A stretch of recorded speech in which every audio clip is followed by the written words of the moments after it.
Welcome to Biogas Basics. My name is Jürgen Kubel, and this is the first part of a three-part mini-series about the mass balance of a biogas plant. We start with a simple fresh matter, dry matter mass balance and known biogas yields. The second part will expand the balanced species to organic dry matter, organic nitrogen, and total ammonia nitrogen, and we will learn how these species behave in a digestate separation step. In the final part, we will include degradation kinetics into the mass balance and answer the question how the biogas yield will change if we vary digester sizes.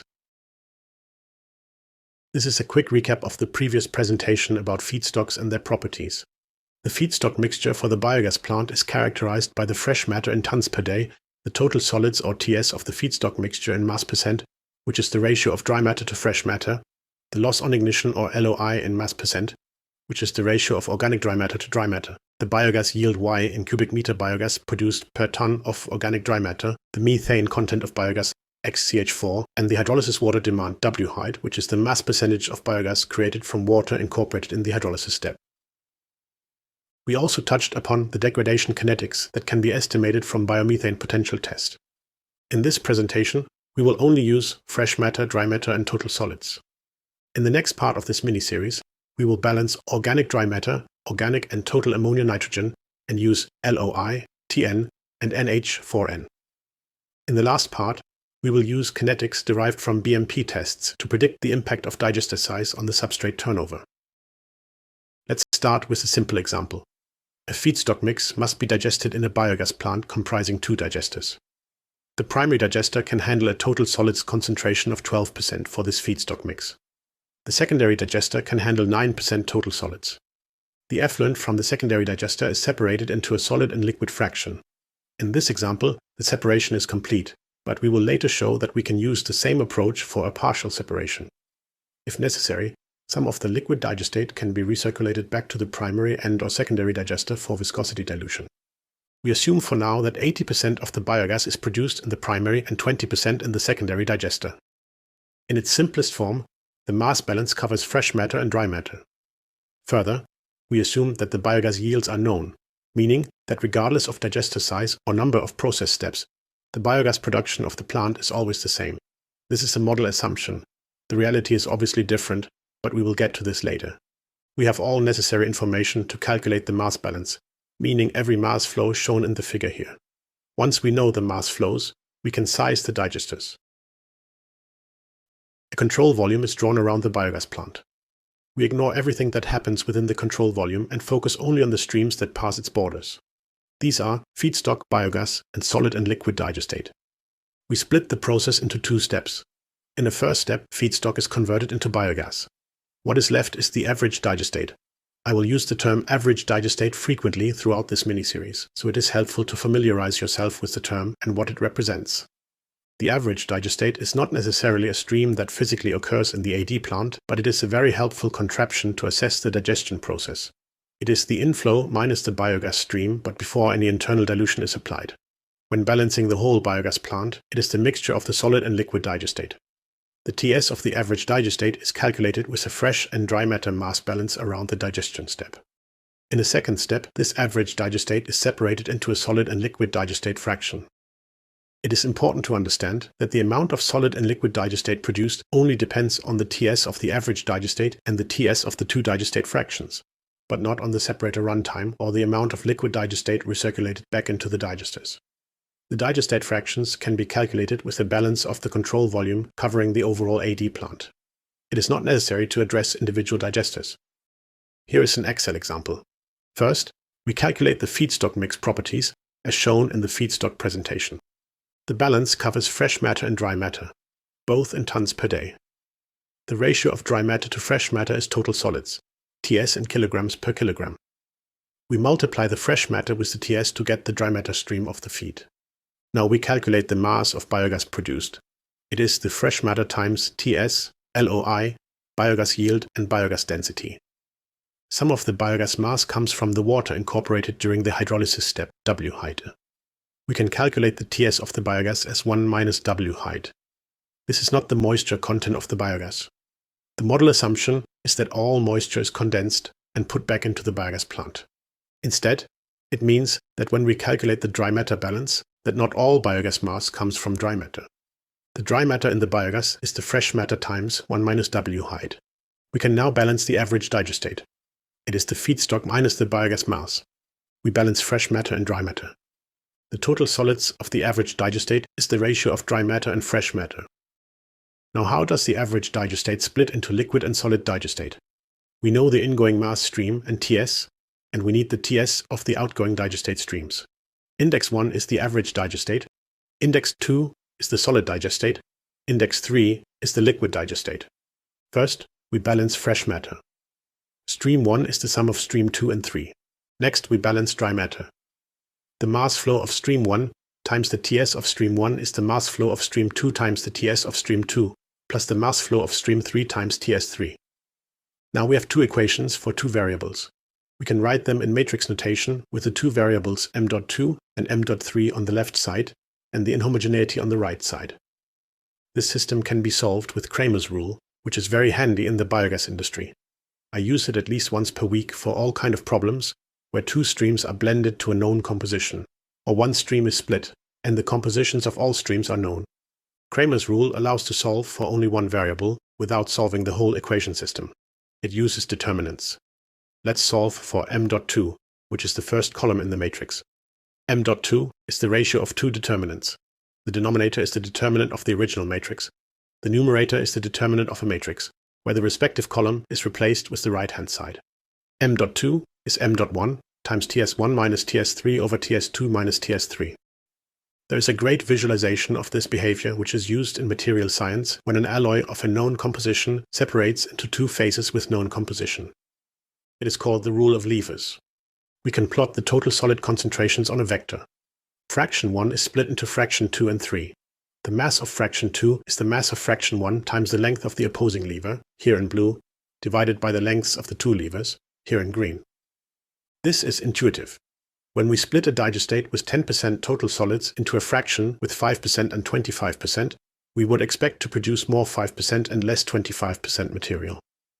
Let's assume that the average digestate has a TS1 of 10% and is split into a solid digestate with TS2 of 25% and a liquid digestate with a TS3 of 5%. The stream of solid digestate m.2 is m.1 times 10% minus 5% divided by 25% minus 5%, or 5% divided by 20% or 1/4. In this example, 1 ton of average digestate with 10% is split into 250 kilograms solid digestate with 25% and 750 kilograms of liquid digestate with 5% TS. Let's quickly check the dry matter balance. The average digestate contains 10% of 1000 kilograms or 100 kilograms dry matter. The solid digestate contains 250 kilograms times 25% or 62.5 kilograms dry matter. The liquid digestate is 750 kilograms times 5% or 37.5 kilograms dry matter. Together, this adds up to 100 kilograms dry matter. The dry matter balance is fulfilled. Here are the Excel formulae for the mass balance. First, we start a new process unit and copy the inlet flow from the outlet of the upstream unit. This is not strictly necessary, but it helps with the balancing and the concept of control volumes. We know that the average digestate of 13.4% will split into two fractions with 25% and 5% total solids. Next, we calculate the mass flow of solid digestate with the rule of levers. The dry matter flow is the fresh matter times Ts of the solid digestate. Then we balance the fresh matter. The liquid digestate is the average digestate minus the solid digestate. The dry matter stream of the liquid digestate is the Ts times fresh matter. We can check the dry matter mass balance around the separation.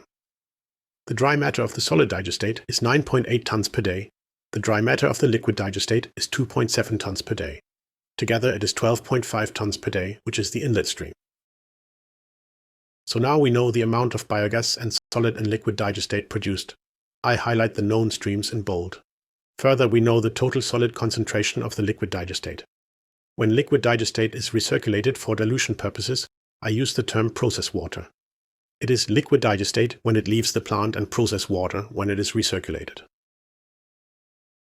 But how much process water is required to dilute the primary digester? Is there any dilution demand at all? To answer this question, we now draw a control volume around the primary digester. Again, we split the digestion step into two sub-steps. First the biogas production, and then the dilution to the target TS. In this example, The primary digester can handle 12% and the secondary 9% TS. We know that 80% of the biogas is produced in the primary digester, which means that there is still some undigested substrate in the primary digester effluent in the form of dry matter. We now repeat the mass balance. The ingoing feedstock and the outgoing biogas of the primary digester are known. The leftover is the average digestate of the primary digester. It has 17% total solids, too much for the mixing technology to handle. We previously limited the TS in the primary to a maximum of 12%. The index 1 is the average digestate. The mass flow m.1 and TS of this fraction are known. Fraction 2 is the process water required for dilution. We know the TS but not the amount m.2. The blend of the two fractions has the index 3. We know the TS, here 12%, determined by the mixing technology, but the mass flow is unknown. Now we repeat the mass balance for fresh matter and dry matter. In this example, stream 1 plus stream 2 is stream 3. We can write the balances in matrix notation and use Kramer's rule to solve. The process water requirement is the average digestate times the TS of the average digestate, TS1 minus the TS of the mixture, TS3, divided by the TS of the mixture minus the TS of the process water, TS2. For the dilution to a target TS, the rule of levers is slightly different. The amount of process water needed, m.2, is the average digestate amount m.1 times the TS of the average digestate TS1 minus the target TS of the effluent, TS3, divided by the target TS minus the TS of the dilution material or process water, TS2. So, it is the opposing lever in blue divided by the near lever in green. Again, it makes intuitive sense. If the TS of the dilution material gets close to the target TS, or the TS of the stream that must be diluted is very high, the dilution requirement increases. In our example, the TS of the average digestate of the primary digester TS1 is 17%. Remember, it was 13.4% when the conversion was 100%, but because only 80% of the biogas are produced in the primary, the TS increases to 17%. The TS2 of the dilution material, or process water in this case, is 5%. And the target TS3, the mixing and pumping system of the digester can handle, is 12%. 1 ton of average digestate with 17% total solids must be diluted with 17 minus 12 divided by 12 minus 5, or 0.7 tons of process water to create 1.7 tons of a diluted digestate with 12% total solids. Note that if the TS of the average digestate is below the maximal TS the digester can handle, the calculation will yield a negative dilution stream. In this case, simply limit the stream to 0. Here is how it looks in Excel. We start with the feedstock table and the process unit of the primary digester. Feedstock goes into the digester, biogas leaves it, creating an intermediate stream of average digestate. In a second step, process water is added to the average digestate, creating the effluent, which leaves the primary digester. We fill in the feedstock row and calculate the biogas mass again. Because we know that 80% of the biogas mass are produced in the primary digester and 20% in the secondary, we have to multiply the biogas mass of the primary digester with 80%. The TS of the biogas is 1 minus W, height as before, and we calculate the dry matter stream of biogas. Then, we balance the average digestate for fresh and dry matter and calculate the TS of the average digestate of the primary digester. Note that the TS of the average digestate of the primary digester is higher than that for the whole biogas plant, 16.9% instead of 13.4% in the previous example. This is because of the partial conversion in the primary digester. Now we calculate the required dilution stream with the second rule of levers for dilution. We know the TS of the process water, the TS of the average digestate, and the target TS of the primary digester. We limit the dilution stream to positive values with the max of 0 and the dilution formula. The dilution stream will become negative if the average digestate is lower than the target TS. The max command limits it to 0 in this case. We calculate the process water dry matter stream and then balance the effluent fresh and dry matter mass flows. The ratio of dry and fresh matter is the TS of the effluent. It is 12%, identical to the target value. We can repeat the calculation for the secondary digester. The only exception is that the biogas production of the secondary digester is only 20% of the total production, and the target TS is 9%. Finally, we can put all mass flows into the figure. We now know every stream and can size the digester. Let's say we want to have a residence time of 30 days in the primary digester and 20 days in the secondary digester. To get to the digester sizes, we multiply the effluent streams with the respective residence times. The primary digester has an effluent stream of 165.6 tons per day. Its size is 4,968 tons. The density of digestate is slightly less than water because of gas bubbles entrained in the digestate. By dividing the reaction mass by the density, we get the digester volume. For the secondary digester, the effluent is 196.7 tons per day. For a hydraulic residence time of 20 days, we need a reactor mass of 3,914 tons. Why 30 days and 20 days residence time? To answer this question, we will need to look at the degradation kinetics, which we will do in a later episode. In the second example, the plant uses partial separation. In this case, the separator runs just enough to dilute the secondary digester to a point where its digestate can be land applied. Here we lower the TS in the secondary digester from 9% to 7%. This mode of operation was common in the early days of AD, but it has some disadvantages. The liquid digestate still contains fibers which will block irrigation lines and other equipment made for fiber-free liquids. It also makes less solid digestate, and typically, solid digestate is easier to use than liquid digestate. The diluted secondary digester also has a lower solid residence time and a poorer conversion. The benefit of this operation is a slightly reduced separation capacity and less capex spent during construction. We solve this problem similar to the first example with a full separation. First, we draw a control volume around the whole biogas plant. Next, the process is split into the digestion step, which gives us the average digestate, and a separation step that separates the average digestate into two fractions, the solid digestate and the fibrous liquid digestate. We can calculate the TS of the average digestate and use the rule of levers to determine the amount of solid and liquid fibrous digestate produced. So, we have the biogas plant with 12% total solids in the primary and 7% total solids in the secondary digester. We know that 80% of the biogas is produced in the primary and 20% in the secondary digester. We know the feedstock mass flow. I highlight all known streams in bold. We know the biogas mass flows from each digester. By calculating the amount and TS of the average digestate and using the rule of levers, we calculate the mass flows of solid and fibrous liquid digestate. Next, we calculate the amount of process water recirculated back to the primary digester from the TS of the average digestate of the primary digester and the target TS of the digester. This gives us the primary digester effluent. The primary digester is now fully balanced, and we know every in and outgoing flow. Lastly, we repeat the exercise for the secondary digester and calculate the amount of process water required for dilution to the target total suspended solids of now 7%. Then we know all streams and have completed the mass balance. Now let's do this in Excel. The feedstock table did not change. We repeat the balance of the whole plant. Only this time, we use the TS of the effluent of the secondary digester. Here 7% as the TS of the liquid digestate.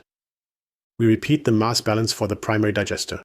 The process changes only affect the secondary digester, so the primary remains as it is. Only that I rounded the digester mass to 5,000 tons, and the residence time is now 30.2 days.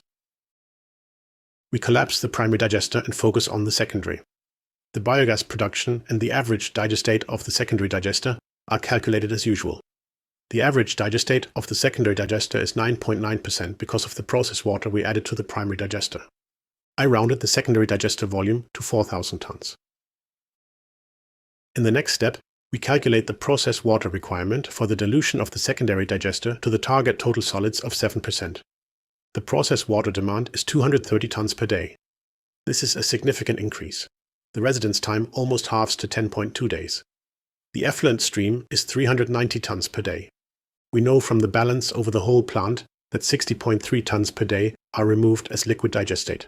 The remainder, 331 tons per day, are pumped to the separation. We can now balance the separation and calculate the solid digestate stream with the rule of levers. We calculate the stream to 33.1 tons per day. The same value calculated above for the balance of the whole plant. The process water produced by the separator is the sum of the process water recirculation streams to the primary and secondary digesters. As a final step, we check all balances of all process units. Here's the visualization of the mass balance. Compared to the first example with full separation, the residence time in the secondary digester has dropped from 20 to 10 days. On the positive side, the separator has to work less. Digested separators are sized based on the dry matter flow they can remove. In the first example for full separation, the fresh matter output of the separation step was 39.1 tons per day. With partial separation, the output drops to 33.1 tons per day, a 15% decrease. The second example requires slightly less separation capacity. However, it is cheaper to build more separation capacity than digestion capacity, so the partial separation rarely makes sense. Another disadvantage is that the liquid digestate still contains fibers. It will block irrigation systems, and land application will become more challenging. The first part of this mini-series about the mass balance of a biogas plant started with a simple fresh matter and dry matter balance using known gas yields. Known gas yields mean that the feedstock always makes the same amount of biogas, regardless of the digester size or number of digesters in the cascade. We will address biogas potentials and conversion factors later. We start by balancing the whole biogas plant and calculate the amount and TS of the average digestate. On most AED plants, the average digestate cannot be physically found, yet it is a powerful concept in the design of biogas plants, as it gives a good indication about the quality of the feedstock mix, how much solid and liquid digestate will be produced, and even if it is possible to operate a biogas plant with the feedstock mix at a steady state. To calculate the amount of solid and liquid digestate, we estimate the TS of the two outgoing digestate streams and then use the rule of levers. So far, we have only balanced the whole AD plant. The amount of solid and liquid digestate produced is independent of internal recirculation streams, at least when complete separation is used. Running the separator longer will not lead to more solid digestate. Next, we repeat the balance for every process unit, starting with the primary digester. Kramer's rule, or the rule of levers, can be used to calculate solid and liquid digestate mass flows and process water demand for dilution. Once we have calculated the full mass balance, we can use it to size digesters by multiplying the digester effluent streams with the desired hydraulic residence times. We can size pumps and pipework. The fresh matter and dry matter mass balance with known biogas yields is often good enough to quickly size or check a biogas plant if no nitrogen inhibition is expected. This concludes the first part of this mini-series. I hope you have learned something new, and I see you in the next episode of Biogas Basics, where we will extend the fresh matter, dry matter mass balance to organic dry matter, total nitrogen, and total ammonia nitrogen.